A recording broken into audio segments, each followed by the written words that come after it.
Hi everyone, thank you for video 2 of the series Ask Nate Anything, in which I sort of introduce myself as a candidate for running for the Jenkintown School Board in May of 2021.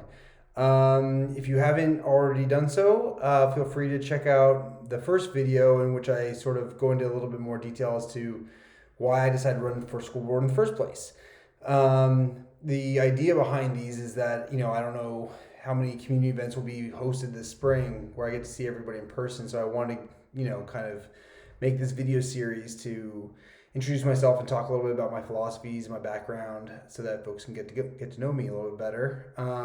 And thank you for everyone who emailed me with a question. I got a few that just asked to get to know me a little bit better. It's true. I just moved to Jenkintown in 2019, so I haven't been a member of the community for as long as many in our town have. So just getting to know me a little bit better, and I thought I'd take this time to talk a little bit about my background and where I come from, and a little bit more who I am. So I'll just start with that. I grew up in California. I'm not from around the Philadelphia area. I grew up in Southern California from a little town not unlike Jenkintown called Claremont. It's home of the Claremont colleges. My dad's parents were citrus farmers in Alta Loma. They grew lemons and oranges and avocados for Sunkist.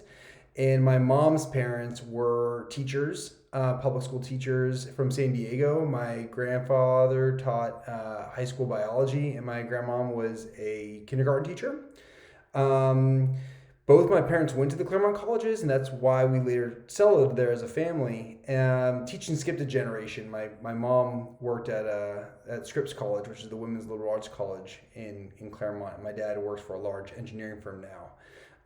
But I went to the public schools of Claremont all throughout my childhood. And I was a good student. I was a good like B plus A minus student. A few AP courses here and there, but not great. I came to the East Coast for college to play water polo at Bucknell. That crazy sport where you can't really touch the ground, touch the bottom of the pool. You have to swim around and throw a ball into the goal. And traveling to the East Coast for me, being from California, was a huge culture shock. It was an enormous culture shock. I didn't know. I wasn't fully prepared for it, I don't think. I studied philosophy at Bucknell, and that really forever shaped my understanding of teaching and learning and thinking as an adult when I studied philosophy. When I graduated from Bucknell, I moved to Philadelphia, where I worked at the restaurant Morimoto, the sushi restaurant in Philadelphia, Morimoto, and that's where I met my wife. And for the two of us, the rest was history. We're both servers and worked at that restaurant together, and we met and started dating, and then we fell in love. We went to Chicago so that I can pursue a graduate degree in philosophy from the University of Chicago. And while we're there, my wife taught high school English. And after I got my degree from University of Chicago, I taught college level courses in philosophy. But just for a number of reasons, that wasn't a sustainable lifestyle for us, and wasn't a sustainable career for me. And I knew I loved teaching, and I knew I wanted to be a high school teacher. And so with a little bit of background in logic from my philosophy courses, I decided to go back and start studying math all over again. And I really absolutely fell in love with the subject. We moved to San Francisco, where I ended up earning my teaching credential from San Francisco State, and my wife earned her graduate degree from San Francisco State. We both continued teaching. I taught math, and my wife taught English as a language and writing.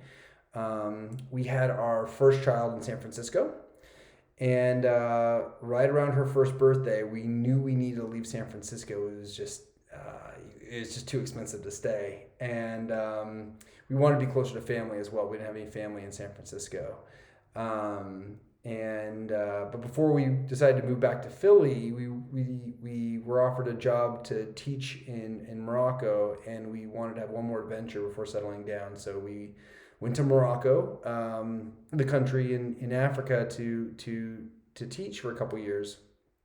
And it was a really awesome experience.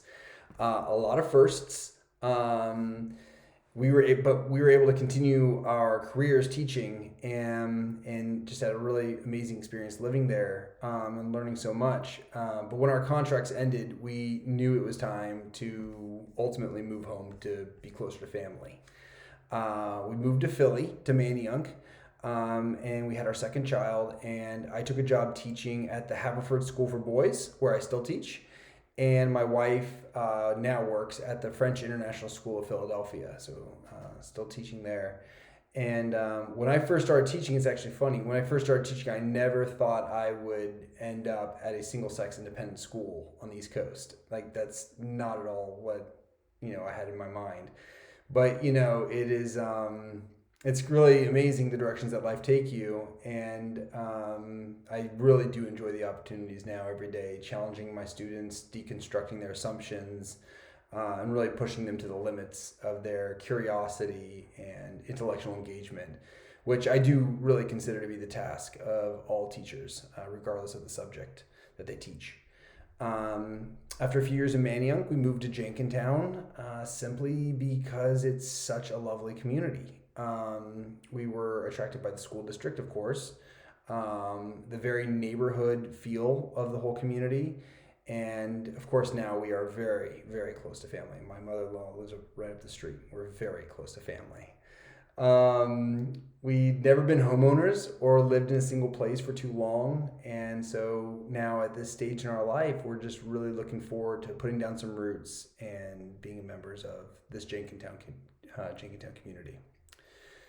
All right, so that kind of catches you up to speed with where I'm at, and a little bit of my background. Hope you enjoyed it, and I'll continue to look out for your questions and comments either on my Facebook page or at my email, nate.bridge@gmail.com, and I'll make another video in next few days, next week or so. Have a great evening, everyone.